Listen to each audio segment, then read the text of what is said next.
Before we start, just a quick reminder to hit that subscribe button. Only 2% are subscribed at 1,000 subscribers. I'll be posting a special video.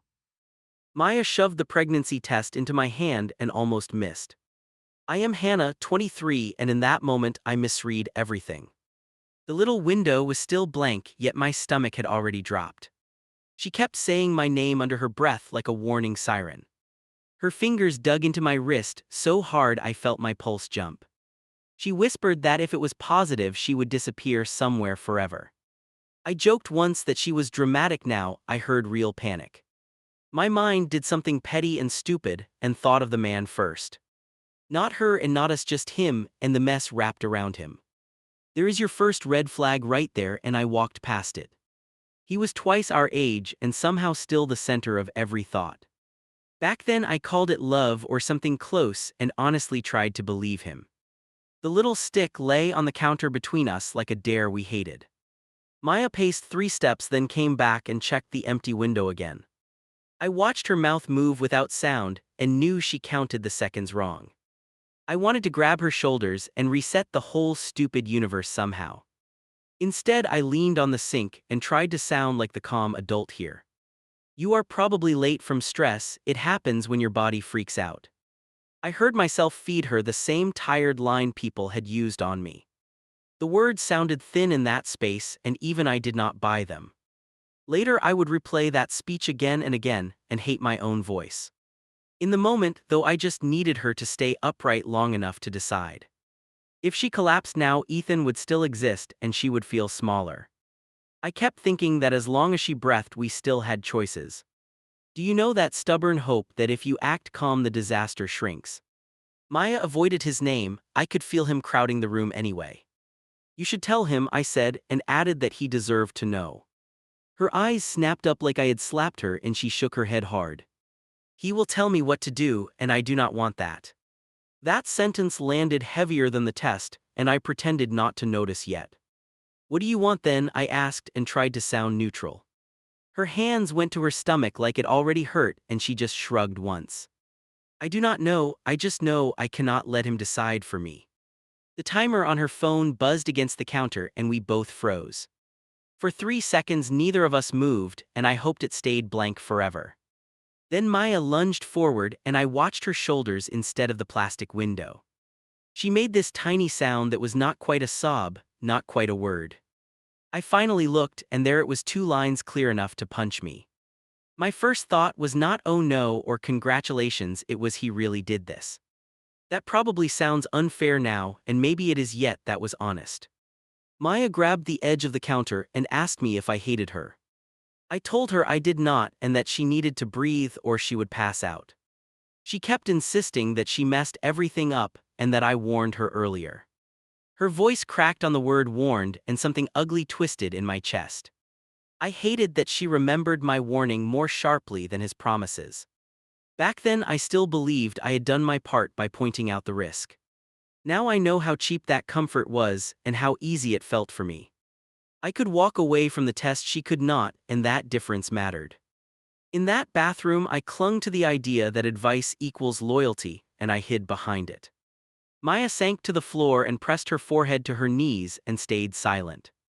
I sat beside her and watched the phone light up with his name from an old text. I knew he was at work somewhere not thinking about this, and that burned. My thumb hovered over the call button and I realized the next move might tie us to him forever. Ethan pulled Maya's chair closer to the table with one quick tug. She laughed too loudly and gripped his arm like they were in a movie. I watched her knuckles, not her smile, and felt something tighten in my chest. We had agreed not to mention the bathroom, yet it sat between us anyway. He snapped the menu shut and waved for the server before either of us decided anything. You always freeze with choices, he told her while nudging her shoulder. You get excited, then you panic and pick nothing. Maya giggled and let him order for her, and that detail would bother me for weeks. What about you, Hannah, adventurous tonight or sticking with safe? He pointed at my closed menu like he was teasing a teenager. My brain went straight to the test again and I almost laughed. Safe, I answered, because the last time we tried adventurous we got a plus sign. I knew I should start the serious talk, yet every opening felt wrong. Maya stared at her water and twisted the straw wrapper into tiny pieces. He was telling a story about work, something with a client and a crisis. He spoke with that steady older guy confidence that makes you doubt your own nerves. WH. Whenever Maya tried to add something, he touched her wrist and took over again. Let me finish, he murmured, not harsh, just automatic and so practiced. She shrank a little, then offered him that same adoring look. I caught my reflection in the window and saw my jaw lock tight. He finally turned his full attention on me and leaned back in his chair. I owe you big time, he announced, like we were celebrating some joint victory. You keep her grounded, you know that, right? His hand landed on my forearm for emphasis, warm and heavy and too familiar. That compliment hooked me in a way I am still ashamed to admit. Part of me lit up because who does not enjoy feeling essential? Another part heard what he left out, that I also kept her inconvenient. I smiled anyway and told him I just wanted her happy. She is happy, he answered, gaze flicking to Maya with a proud little nod. She tells me all the time how lucky she feels having both of us. The words both of us hit like a chore he assigned without asking. I felt myself drafted into his version of their story and could not step out. My leg bumped Maya's under the table, a small kick meant as a question. She glanced at me, read something in my face, then dropped her eyes fast. Her fingers slid to her lower stomach for half a second, quick and guilty. He missed that tiny movement, which somehow made everything feel even worse. I tried again. So we actually needed to talk about something important. The sentence came out flatter than I wanted, but it cut through his story. He paused, rolled his shoulders once, and looked straight at Maya instead of me.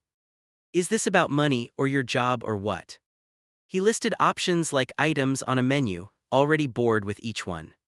Maya wet her lips, opened her mouth, then stopped and reached for his hand. Nothing bad, she whispered, which was technically a lie, and watched his face carefully. He exhaled hard and let out a short laugh that did not reach his eyes. Thank God, he said, squeezing her fingers, you scared me there for a minute. He seemed relieved enough that for a second I wanted to keep him relaxed. I heard myself push the topic away with some joke about her stressing over rent. I still hate that moment. I had a clean shot at the truth and I ducked. If I had trusted my own discomfort instead of his mood, maybe things shift. Instead, I backed off and let him steer the night again. Once his worry faded, he grew brighter, almost giddy, like he had won something. He ordered another drink without asking us and started planning out their week. You should stay at my place more, he told Maya while tracing circles on her palm. It would simplify everything and you would not bounce between worlds. That phrase, bounced between worlds, stuck with me later, after everything exploded. At the time it sounded reasonable, even kind, like he wanted stability for her. I nodded a little because on paper a steady plan seemed smart. Inside, though, I felt this quiet alarm, a slow rising itch without a clear source. He talked about introducing her to more of his friends, older and established.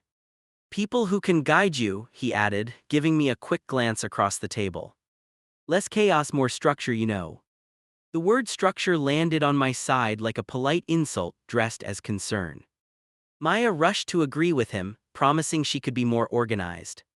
Her voice shook so slightly I do not think he caught it. She kept apologizing for being messy and emotional, like she had committed crimes. He brushed off her apologies with little jokes, which somehow made her shrink more. I pushed my chair back and excused myself for the bathroom, heart pounding hard. In the mirror I practiced the sentence, "She is pregnant," over and over. Every version sounded like I was confessing to something criminal. I knew once I spoke there was no way to rewind anything. When I returned, he had moved closer, their heads almost touching over the table. He was describing some travel plan, a future trip, something shiny and far away. Maya looked dazed, both thrilled and overwhelmed, like she had downed strong drinks too fast. The promise of later adventures floated between them, hiding the immediate disaster we carried. I slid back into my seat, and he greeted me with a bright grin. There she is, he cheered, lifting his glass toward mine. We were just talking about getting out of town soon, all three of us. His tone suggested I had already agreed, and my skin prickled with unwanted obligation. I might not be able to travel, I answered, keeping my voice steady. Stuff is changing for us right now. I looked straight at Maya when I said it, giving her one more chance. Her foot pressed hard on mine under the table, a clear stop. He noticed the tension then and his smile thinned. What am I missing here? He asked, more curious than kind. His eyes moved from her to me, measuring like he was adding up a beat. Ill. For a heartbeat, I thought she would finally tell him what we knew already. Instead, she leaned in and kissed his cheek, quick and almost desperate. Nothing heavy, she murmured, brushing it away with a tiny laugh. We just had a weird day, that's all. She did not look at me, and that hurt more than I expected. Ethan accepted her answer with a slow nod, yet he kept watching me. Good, he said, tapping the table twice, because I have enough real problems. That line slipped out and changed the air around us. I wondered what counted as real in his world and where we ranked. The check arrived and he grabbed it fast, barely glancing at the total. Let me take care of my girls, he joked, sliding his card across the table. Maya's shoulders relaxed like his words were a promise instead of a warning. I watched the gesture and understood he thought money settled more than bills. Outside, the night felt heavy and sharp against my bare arms. He wrapped an arm around Maya and marched us toward the parking lot. Text me when you get home, Hannah, he called over his shoulder. It sounded less like concern and more like an order disguised as care. Maya climbed into his car, then paused and glanced back at me once. Her eyes looked huge, almost childish, and I saw pure fear flash through. I stepped closer and rested my hand on the open door. We will figure everything out, I told her quietly and meant it more than anything. Ethan started the engine and leaned over to kiss her again, long and possessive. I stepped back and watched the taillights shrink, pulse, then vanish around the corner. My phone buzzed in my pocket with a new message from her. All it said was, please do not tell him yet, and that request has never stopped echoing. Ethan walked into my place with 2 heavy bags and a grin. He did not wait to be invited, he used the key Maya had begged me to lend him. Emergency supply drop, he announced, dropping everything on the counter in one loud thud. The sound made Maya flinch, and that was when I knew tonight would break something. He moved around like he owned the space, opening cabinets, rearranging things. You both forget to take care of yourselves, he said, stacking containers in a busy rhythm. We are going to fix that starting now. He kept his back to us, completely unaware of the way Maya's hands trembled in her lap. She sat at the table, shoulders hunched, knees pulled close, watching him with a weird mix of awe and dread. Her phone rested in front of her, the screen still open on our last messages. Please be here when I tell him, she had written, and that please still buzzed in my head. I wanted to walk out and I wanted to stay, both at the same time. Ethan finally turned and wiped his hands on a towel like he had just finished something noble. There, he said, scanning our faces, problem solving 101, start with food. No one reached for anything. The silence stretched long enough that even he had to feel it pressing against him. What happened, he asked, eyes narrowing as he looked from me to Maya. He stepped closer to her, fingertips brushing her shoulder, voice dropping into that gentle older tone he used when he wanted obedience. You texted like the world ended. He glanced at me again, checking whether I was on his team or hers. Maya opened her mouth, then shut it, then looked at me like I could do this for her. I shook my head once small because I was done speaking on her behalf. If I said it, he would blame me later, I could feel that already. This is yours, I whispered, my fingers pressing into the chair until they hurt. She drew in air like she had been underwater too long. Her voice cracked and she pressed her palm against her ribs. I'm late, really late. Her eyes stayed glued to the table, as if the wood might offer a way out. Ethan frowned, confused, already impatient. Okay, he answered slowly, that is not exactly an apocalypse. He folded his arms, waiting for more, as if this was some minor scheduling issue. The gap between their panic and his attitude made my throat feel raw. Maya forced herself to keep going. We checked, she murmured, fingers sliding toward her phone. It is not just late.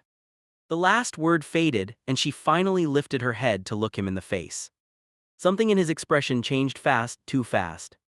First there was a flash of shock, almost fear, then his features smoothed like someone flipping a switch.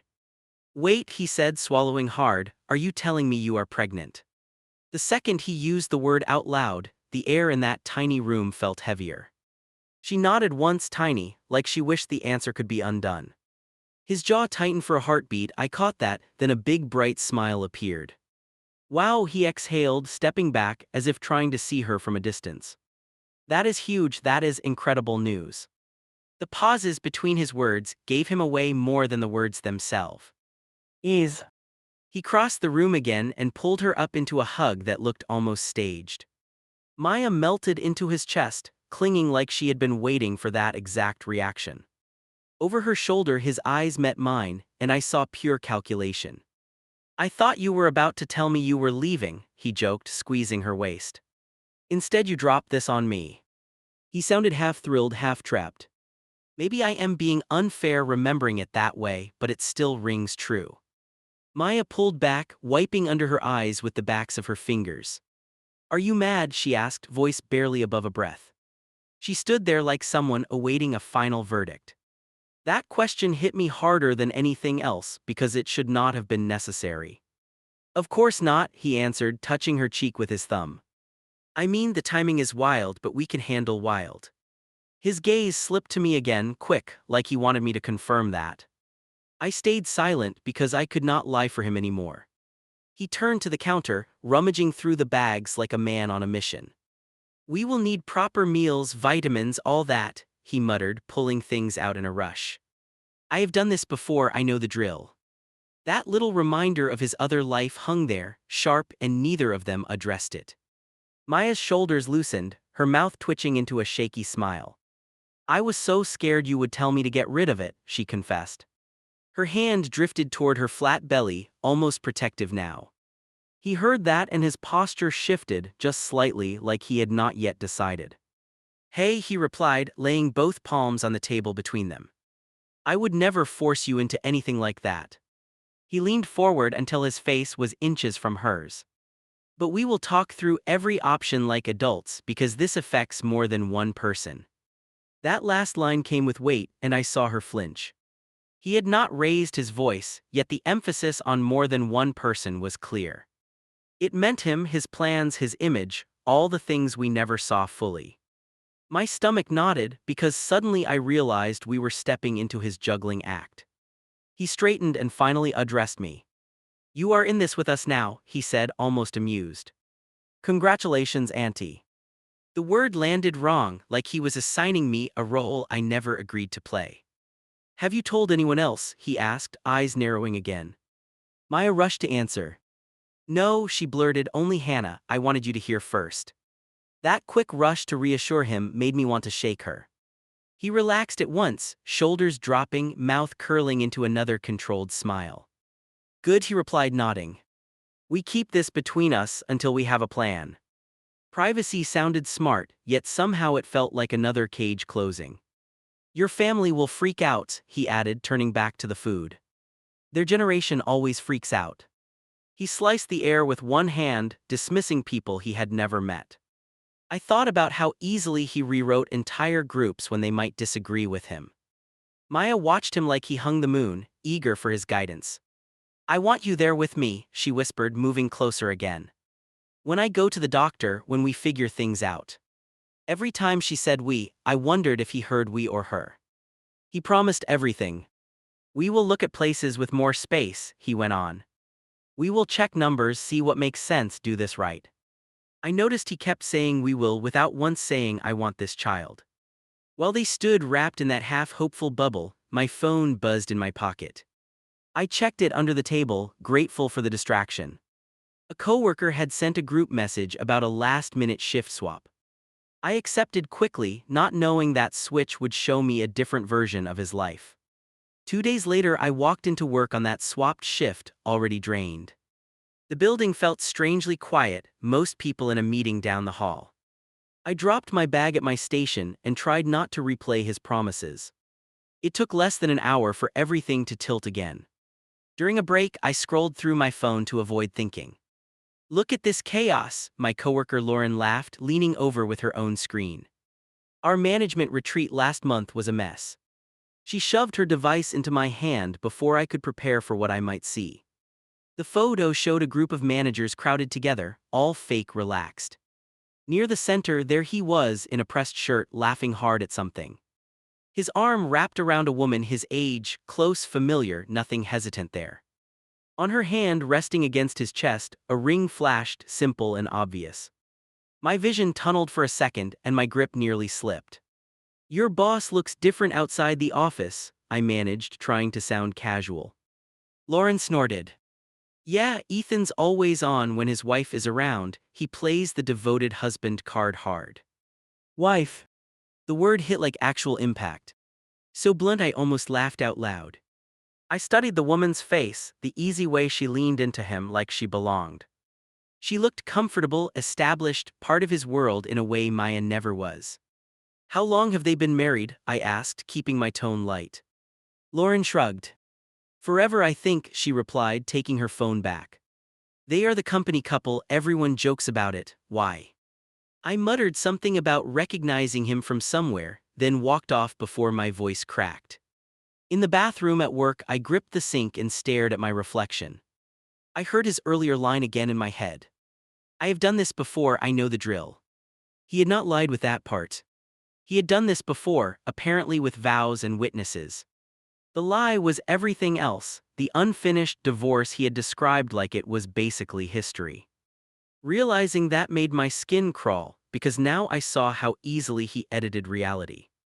My hand hovered over my phone, thumb shaking slightly. I could call Maya and drop the truth like a hammer. I could also wait, gather more, check somehow that I was not misreading this. That hesitation, that need for extra proof, cost us days we did not have. I went back to my station and pretended to work, thoughts racing. Every gesture from him replayed with new meaning, every touch on her wrist, every controlling joke. I remembered him telling her they would share news when the timing was right. Now I understood whose timeline he meant, and it was not hers. When my shift finally ended, I walked out into the parking lot with my phone already dialing. The call rang and rang, no answer, then cut to voicemail. I hung up without leaving a message, heart pounding in my ears. For the first time, I wondered if I was already too late to pull her out. I slid the photo across the table before he even sat down. Ethan paused with his hand on the chair, eyes flicking to the screen. For a second I watched his face instead of the picture. He recognized himself instantly, then he kept staring like maybe the image would change. "You picked the spot," I said, folding my arms. "You wanted neutral ground, so here we are." He eased into the seat opposite me, every movement slower than usual. That was the first time I saw him actually calculating with me, not past me. "Good to see you too," he answered, forcing a quick smile. His fingers dragged the phone closer, but he did not touch the display. "Work selfies already," he added, trying for light. "You stalking the management thread now." The joke fell flat, and we both heard it land between us. "That woman?" I asked, tapping the ring on her hand with my nail. "The one leaning on you like she belongs there, who is she?" He finally pressed the screen off, like that would erase anything. He leaned back and started cracking his knuckles, one after another, buying time.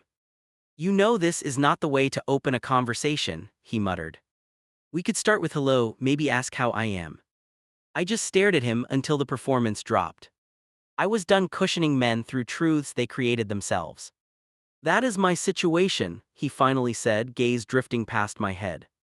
"It is complicated, nearly wrapped up, lawyers crawling over every detail." The words came smooth, practiced, like he had recited that sentence for months. He still had not used the word I needed to hear. "Your wife," I pressed, refusing to let him skate around it. He inhaled through his nose, long, irritated. "We have been apart for a while," he replied, shoulders tight. "Paperwork takes forever, you are young, you do not get that yet." That line set my teeth on edge, the little "you do not get it" dagger. It was his favorite move whenever someone threatened his version of events. I did not let him finish the next line. "Maya thinks you are free," I cut in, "she thinks you left that life behind." He winced at her name like I had slapped him with it. "I told her it was moving through the system," he answered, voice low. I never pretended I teleported from one life to another overnight. He rubbed his temples as if our concern gave him a headache. You let her carry that fantasy, I snapped, heat creeping up my neck. You watched her plan a future with you and never corrected it once. My finger tapped the table in short, sharp bursts. Every tap matched another time he had shrugged and called something messy instead of dishonest. He finally leaned forward, elbows planted, eyes locked onto mine. What exactly do you want from me right now? He asked. Confession, apology, promise, what? The way he stacked the options told me how often he had rehearsed them. I want you to understand the scale, I answered, voice shaking. She is carrying your child and you go home to someone else's bed. Saying it out loud like that made my own stomach churn.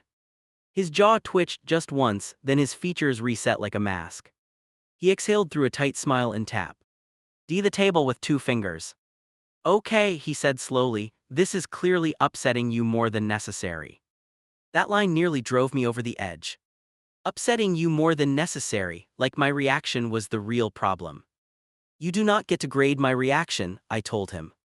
You are the one splitting your life like a TV schedule. A tiny laugh almost escaped me at how unreal it all sounded. Nothing about this felt like something adults should be calmly arranging. He watched me for a long moment, then his shoulders dropped a fraction. I care about her, he said, quieter now. I care about both of you, and I am not walking away. The way he emphasized not walking away made my skin crawl, not because of loyalty, but because of ownership. She thinks this baby is wanted, I pushed, not letting his tone soften me. She thinks you are excited, she is hanging everything on that. I pictured her hand on her stomach that night, the tiny protective gesture. He did not know about that, and suddenly I hated him for missing it. He spread his hands, palms up, like he was presenting himself as reasonable. I am not a teenager here, he answered. I know what a child means, I know the cost, I know the fallout. Every time he said I know, I heard I control.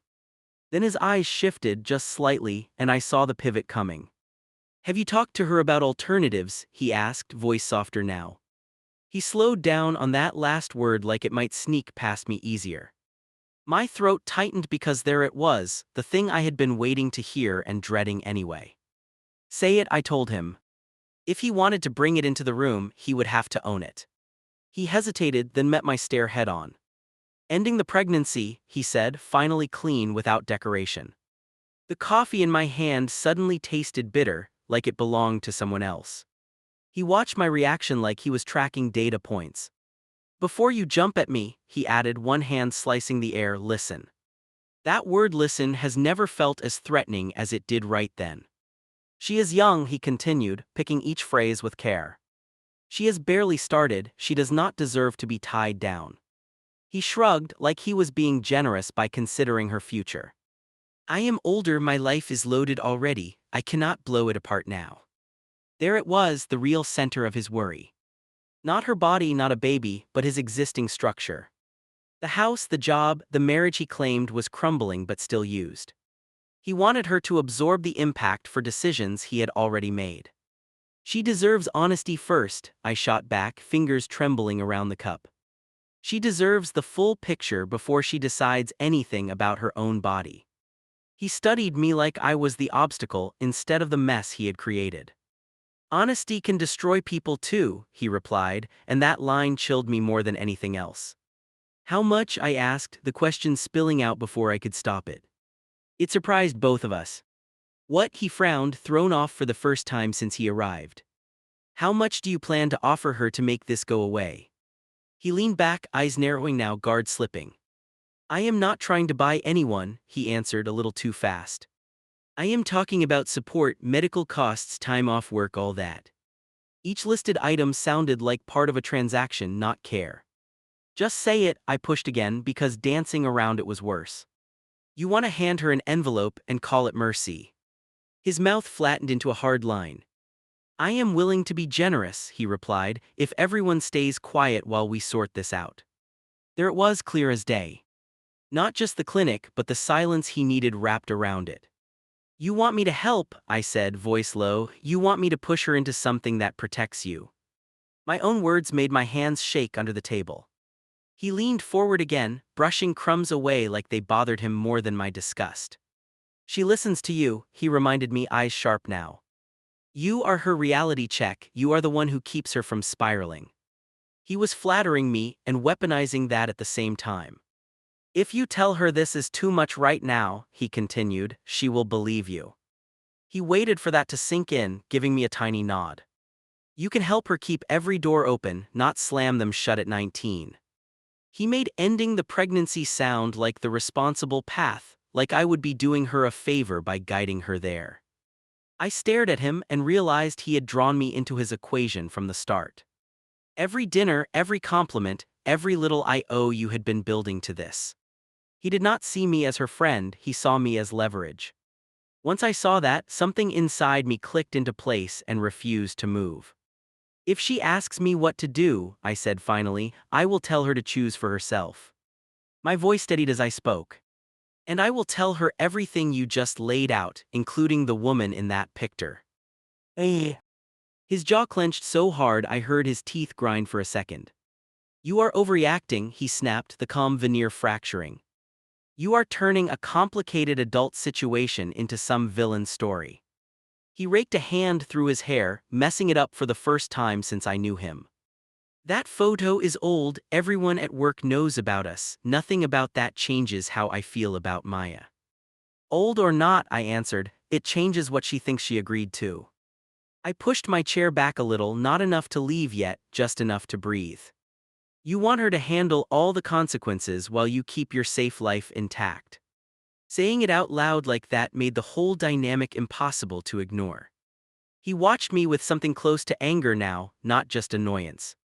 You think she can actually handle raising a child with you as backup, he demanded. She can barely manage a schedule, she panics over small things. He spoke like he was describing a sweet but incapable kid, not a partner. I know, I replied quietly, and the admission hurt. She is not ready to do this alone, and right now alone is what you are offering. He opened his mouth to argue, then closed it again because we both understood that part.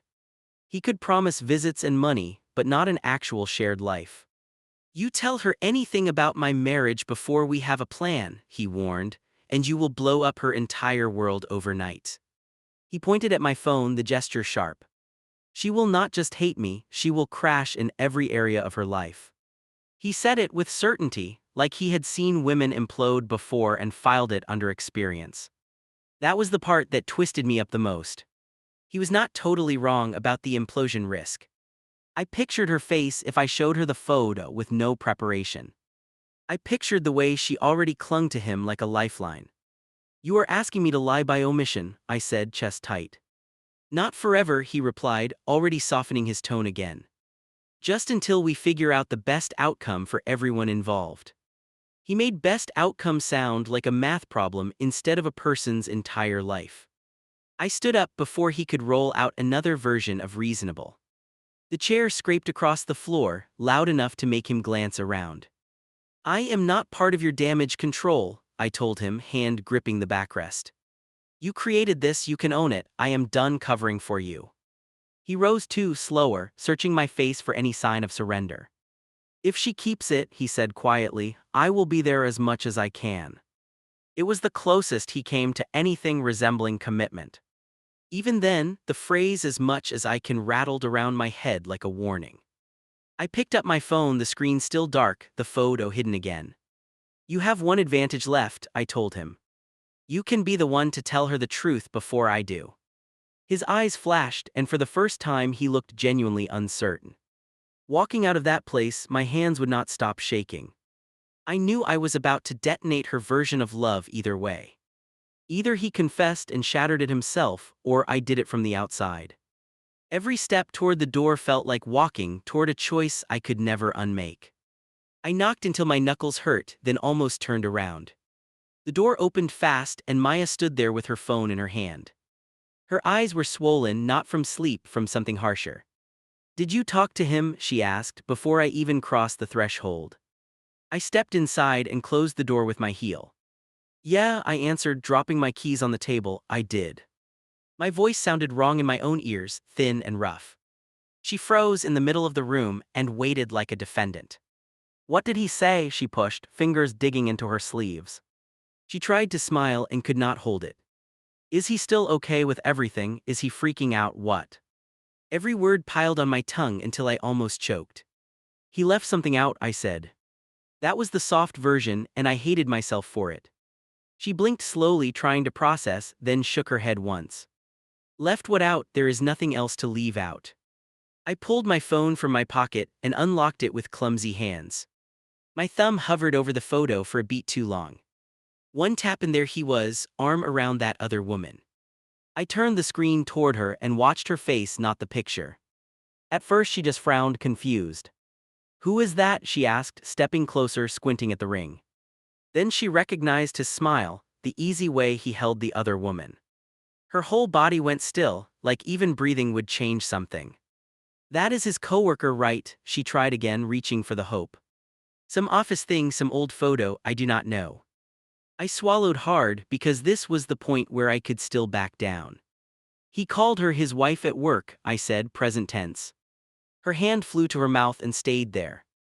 I watched her eyes arch the image for some technicality that cleared him. Nothing in it moved, but I could see her entire version of him falling apart. I asked my coworker, I added, everyone there knows about them. She sank onto the couch without looking where she sat. Stop, she whispered, shaking her head, just stop for a second. I stayed standing because I felt like sitting would pin me there forever. Silence filled the gap while she stared straight ahead at nothing. He told me it was almost over, she said at last, voice flat. Not perfect, but ending, wrapping up all that stuff. She laughed once, short and cracked, like it hurt to push air out. I believed every single version he gave me. I knelt in front of her so she could not avoid my face. That is not everything, I forced out, stomach twisting. He also wants you to think about ending the pregnancy. The word still felt heavy in my mouth, even after hearing it from him. Her hand dropped from her lips to her stomach in one quick movement. He told you that? She asked, eyes wide. Not me, you. I nodded and told her about the coffee shop, his careful phrases, his offers. By the time I got to the part about money, her hands were shaking. How much? She asked, and that question cut deeper than I expected. Enough that he called it generous, I replied, forcing myself to hold her gaze. He said he would cover everything and then some, if it stayed quiet. The word quiet hung between us like something toxic. She stood up so fast I had to rock back. That is insane, she snapped, pacing 3 steps and then back again. He cannot just decide that and hand me cash like it is a parking ticket. Her breathing grew shallow, shoulders moving in quick jerks. Sit down, I urged, reaching for her wrist. She pulled away and kept moving, like the floor was burning under her feet. I need you to hear the whole thing, I pushed, trying not to raise my voice. If you still want him after that, fine, but you need it all. Her eyes met mine, and there was this wild mix of betrayal and stubborn loyalty. You already hate him, she said, accusing and wounded at the same time. You never trusted that we made sense. You think I am stupid. Each sentence hit like a separate jab, and I knew I deserved some of them. I think he has power you do not see, I answered, trying to stay steady. And I think he uses it without caring what it does to you. I wanted to grab her by the shoulders and shake the belief out of her. Instead, I breathed in deep and pushed the anger down. She sank back onto the couch, as if her legs finally gave out. Did he say anything good? She asked, voice hoarse. Anything at all? I hated that she still went looking for scraps from him. He claimed he cares, I replied, but most of what I heard was about him. Her hands covered her face and her shoulders started shaking. For a moment I thought she was crying, then I realized she was laughing. Of course, she choked out, of course he made this about his life first. The sound coming out of her scared me more than any sob. She dropped her hands and stared at the ceiling. So I am his secret, she said slowly, and this baby is his mess to manage. She touched her stomach again, lighter this time, like checking it was still there. I did not sign up to be anyone's problem child. Then do not be, I answered, the words leaving before I could edit them.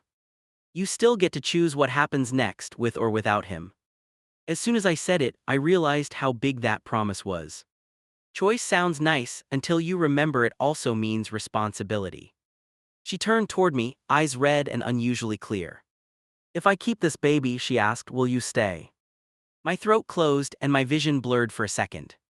She looked terrified, not of pregnancy, but of standing there alone. Yes, I said without thinking, without pausing, just yes. It came out solid, like the one thing I was sure about. She swallowed and pushed further. If I end it, will you stay then too? The second question knocked the air out of me worse than the first. I sat down beside her, leaving a small space between us. I am not going anywhere, I told her, feeling my chest burn.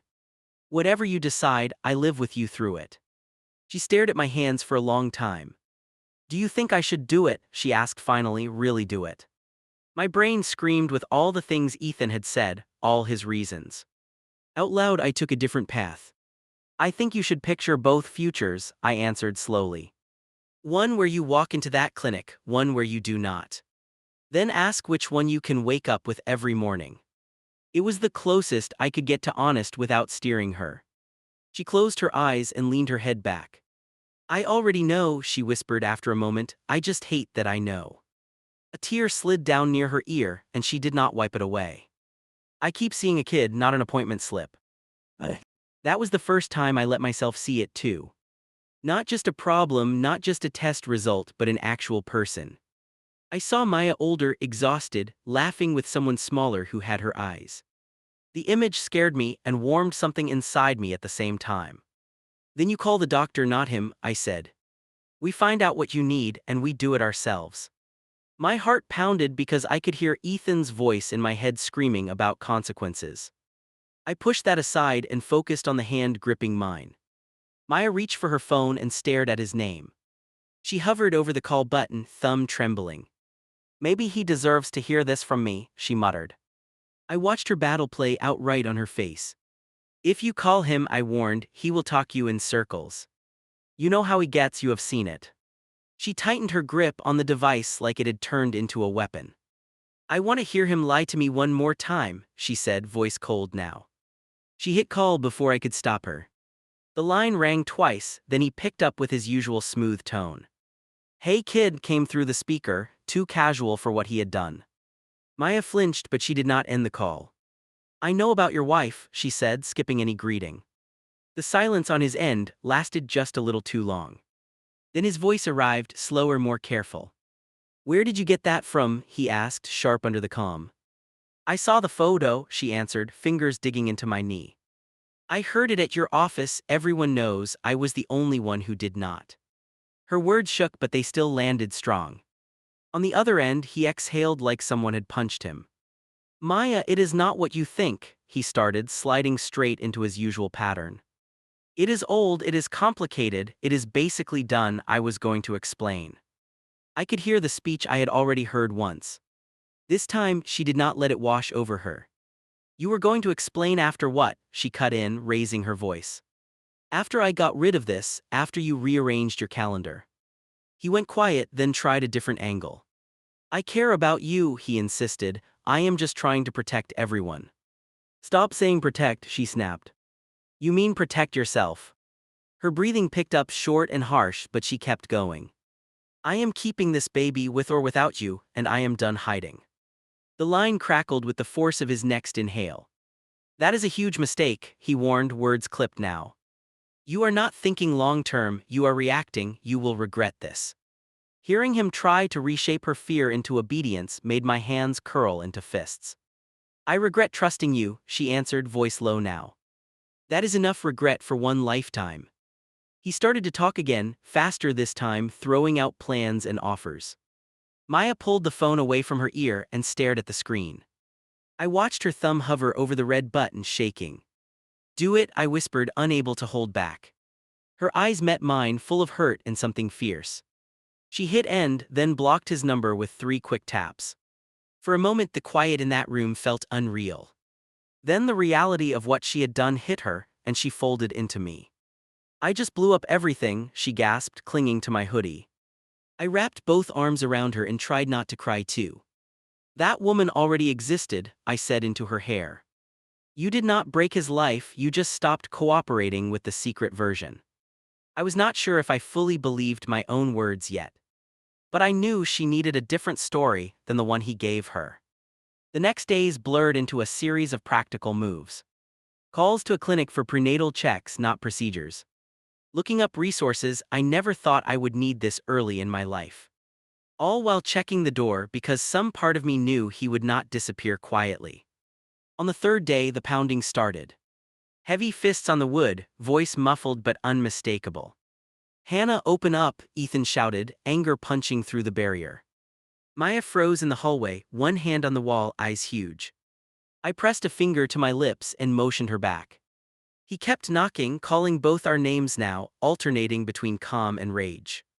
"You are making this worse," he yelled, "we can talk like adults." Every thud made my ribcage feel tighter. "We are not here," Maya whispered, which made zero sense. Her whole body shook and she sank down right where she stood.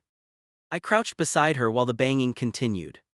We listened to the sound of his frustration echo through the tiny space. "Think about your future," his voice carried through the door. "You cannot handle this, neither of you can handle this alone." The word alone hit her hardest, I could see it on her face. I gripped her hand and squeezed until she winced. "We are not alone," I said, forcing each word out steady. "We have each other and we will figure out the rest."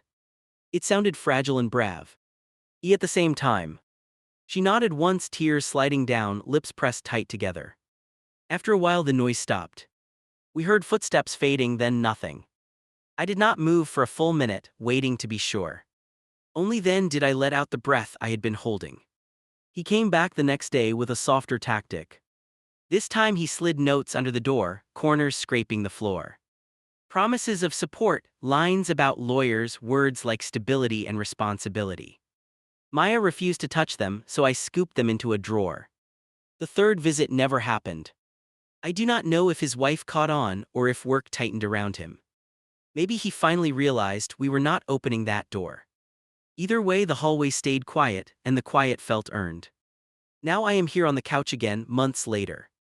Maya naps with her head in my lap, one arm over her bump. The baby shifts under her shirt, a small rolling movement against my thigh. Every time that happens, I remember the first test on my bathroom sink. People love to ask if I hate Ethan. The honest answer changes depending on the day. Sometimes I picture his face and my stomach flips with anger. Other times I just feel tired and strangely grateful he is not inside our daily life. I still replay my own part more than his. The nights I stayed quiet, the jokes I made to keep things light.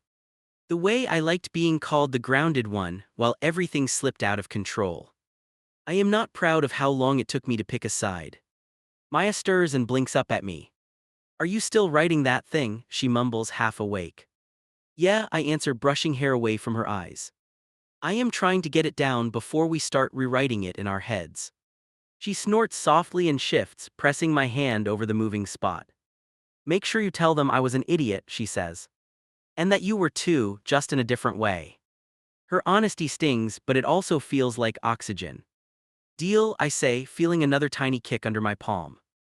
I do not know what this kid will think when they hear about him someday. I do not know if Ethan will try to come back when it is safe for his image. What I do know is this. The night she chose not to call that clinic, she chose us instead of him. Not the fairy tale he sold, not the hush money, not the half-life. Just the messy, crowded version where two scared girls grow up fast. And I am still here, counting each small kick like a promise we actually kept.